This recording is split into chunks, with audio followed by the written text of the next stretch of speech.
విఘ్నేశ్వర షణ్ముఖ పార్వతీ సమేత పరమేశ్వరాయ నమః. రమాదేవి ఆస్ట్రాన్ వాస్తు ఛానల్ వీక్షిస్తున్న ప్రేక్షకులకు స్వాగతం. అక్టోబర్ మాసంలో గ్రహ సంచారం ఈ విధంగా ఉంది. రవి కన్యలో సంచరిస్తూ 17వ తేదీన తులలోకి ప్రవేశిస్తాడు. మిథునంలో సంచరిస్తున్న కుజుడు 20వ తేదీన కర్కాటకంలోకి ప్రవేశిస్తాడు. కన్యలో సంచరిస్తున్న బుధుడు 10వ తేదీన తులలోకి ప్రవేశించి 19 రోజులు అక్కడే సంచరించి 29వ తేదీన వృశ్చికంలోకి ప్రవేశిస్తాడు. గురువు వృషభంలో సంచారం చేస్తున్నాడు. తులలో సంచరిస్తున్న శుక్రుడు 13వ తేదీన వృశ్చికంలోకి ప్రవేశిస్తాడు. శని కుంభంలో వక్ర సంచారం చేస్తున్నాడు.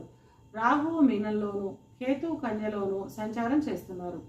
ఈ గ్రహస్థితి ఆధారంగా చేసుకుని మీనరాశి వారికి అక్టోబర్ మాస ఫలితాలు ఎలా ఉన్నాయి, చిన్న చిన్న పరిహారాలు ఏం చేసుకోవాలో చూద్దాం.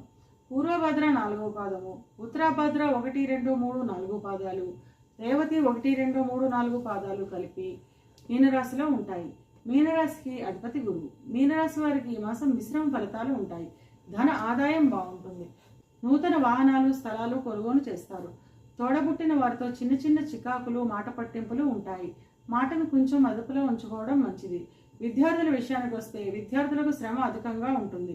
విద్యార్థులు చదువుపై పూర్తి ధ్యాసను పెట్టలేరు. చివరి వారంలో విద్యపై శ్రద్ధను కనబరుస్తారు. విదేశాలకు వెళ్లే విద్యార్థులకు ఈ మాసం చాలా అనుకూలంగా ఉంటుంది. ఉద్యోగ ప్రయత్నాలు చేసేవారికి మంచి ఉద్యోగం లభిస్తుంది. ఉద్యోగం చేస్తున్న వారికి కార్యాలయాల్లో రావాల్సిన బోనస్లు లేదా ఇంక్రిమెంట్లు చేతికి అందుతాయి. ఉద్యోగ నిమిత్తం విదేశాలకు వెళ్ళాలి అనుకునే వారికి అక్కడ మంచి ఉద్యోగం లభిస్తుంది. వ్యాపారస్తులకు వ్యాపారాన్ని విస్తరించడం లేదా కొత్త వ్యాపారాన్ని ఆరంభించడం వంటి ఫలితాలు ఉంటాయి.